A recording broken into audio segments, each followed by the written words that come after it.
മോഹൻലാൽ നായകനായി എത്തുന്ന മലൈക്കോട്ടെ വാലിബൻ 10 ദിവസങ്ങൾ കൂടെ മാത്രമാണ് തിയേറ്ററുകളിലേക്ക് എത്താൻ നിൽക്കുന്നത്.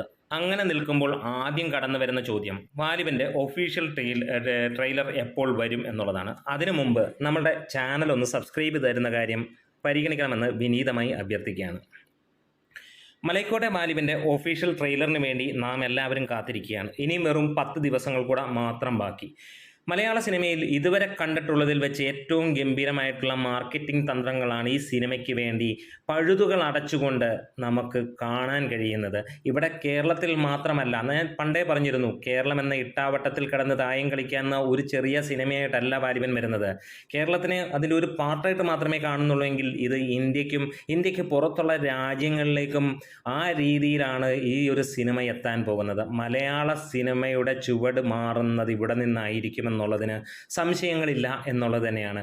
മലൈക്കോട്ടെ വാലിബൻ്റെ വിദേശ രാജ്യങ്ങളിലെ ഡിസ്ട്രിബ്യൂഷൻ, അവിടുത്തെ ഈ പറഞ്ഞ പോലെ തന്നെ പ്രൊമോഷൻ രീതികൾ, അതെല്ലാം കാണുമ്പോൾ നമുക്ക് മനസ്സിലാക്കാൻ കഴിയുന്ന ഒരു കാര്യമുണ്ട്. ഇത് രണ്ടും കൽപ്പിച്ചുകൊണ്ടല്ല, അത്ര കോൺഫിഡൻ്റ് ആയതുകൊണ്ട് തന്നെയാണ് ഈ സിനിമയ്ക്ക് ഇത്രത്തോളം ഗംഭീരമായിട്ടുള്ള മാർക്കറ്റിംഗ് തന്ത്രങ്ങൾ പഴുതടച്ച് മുന്നോട്ട് കൊണ്ടുപോകുന്നത് എന്ന് തന്നെ പറയാം. എന്താണെങ്കിലും LJPയും മോഹൻലാലും ഒരുമിച്ച് വരുമ്പോൾ അത് ഒരു സൂപ്പർ ബമ്പർ ഹിറ്റിൽ കുറഞ്ഞോ ഒന്നും തന്നെ പ്രതീക്ഷയില്ല. ഉറപ്പായിട്ടും അടുത്ത ഇൻഡസ്ട്രി ഹിറ്റ് ഇവിടെ പിറക്കാൻ പോകുന്നു എന്നുള്ളതാണ് മലൈക്കോട്ടെ വാലിബനെ കുറിച്ച് പറയാനുള്ളത്.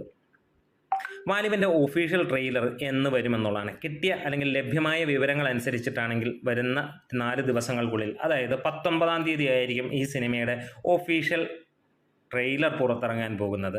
സിനിമ ഇറങ്ങാൻ ഒരാഴ്ച കൂടെ ബാക്കി നിൽക്കുമ്പോൾ ട്രെയിലർ ഇറങ്ങുമ്പോൾ സോഷ്യൽ മീഡിയയിൽ നമുക്ക് പടരുന്ന തീ നമുക്ക് കാണാൻ കഴിയുമെന്നുള്ളത് തന്നെയാണ്. കേരളത്തിൽ ഇതിനോടകം തന്നെ 600-ന് മുകളിലുള്ള തിയേറ്ററുകളിലാണ് സിനിമ എത്തുന്നത്. UK-യിൽ 200-നടുത്തുള്ള തിയേറ്ററുകളിലാണ് അല്ലെങ്കിൽ സ്ക്രീനുകളിലാണ് എന്ന് പറയാം. വേൾഡ് വൈഡായിട്ട് സിനിമ അമ്മാതിരി ഒരു തരംഗമാണ്. ഏകദേശം 60-ന് മുകളിലുള്ള രാജ്യങ്ങളാണ് ഇതുവരെ പുറത്തു വന്നിരിക്കുന്നത്. യൂറോപ്യൻ രാജ്യങ്ങളിൽ 35-ന് മുകളിലുള്ള രാജ്യങ്ങളിൽ തന്നെ ഈ സിനിമ എത്തുന്നു. ഒരുപക്ഷെ 40-45 രാജ്യങ്ങൾ വരെ എത്തും. അതായത് ടോട്ടലി 75-80 രാജ്യങ്ങളിലായിരിക്കും ഈ സിനിമ റിലീസ് ചെയ്യുന്നത് എന്നുള്ളതാണ്. ജർമ്മനിയിൽ എടുത്ത് നോക്കുകയാണെങ്കിൽ ഫാൻ ഷോസ് ഓൾമോസ്റ്റ് ഫുൾ എന്നുള്ള ലെവലിലേക്ക് വന്നിരിക്കുന്നു. ജർമ്മനിയിൽ അത് തകൃതിയായിട്ട് തന്നെയാണ് നടക്കുന്ന സിനിമയുടെ റിലീസ് എന്നുള്ള കാര്യം. എന്താണെങ്കിലും ഇവിടെ മോഹൻലാലും LJPയും ഒരുമിക്കുമ്പോൾ ഒരു കാര്യം നമുക്ക് ഉറപ്പിക്കാം, ഇതുവരെ കണ്ട മലയാള സിനിമയ്ക്ക് മാറ്റം വരാൻ ഈ ഒരു കൂട്ടുകെട്ടിന് കഴിയും എന്നുള്ളത് തന്നെയാണ്. എന്താണേലും ആദ്യ ദിനം 25 കോടിക്കും 45 കോടിക്കും ഇടയിലായിരിക്കും സിനിമയുടെ കളക്ഷനായി വരാൻ പോകുന്നത്. ഇതുവരെയുള്ള മലയാള സിനിമയുടെ എല്ലാ രീതിയിലുമുള്ള കളക്ഷൻ റെക്കോർഡുകളും തകർത്തെറിഞ്ഞുകൊണ്ട് തന്നെയാണ് വാലിബൻ തുടങ്ങാൻ പോകുന്നത്. അപ്പോൾ വീഡിയോസ് ഇഷ്ടമായെങ്കിൽ ഒന്ന് സപ്പോർട്ട് തരണം. ലാൽ സലാം.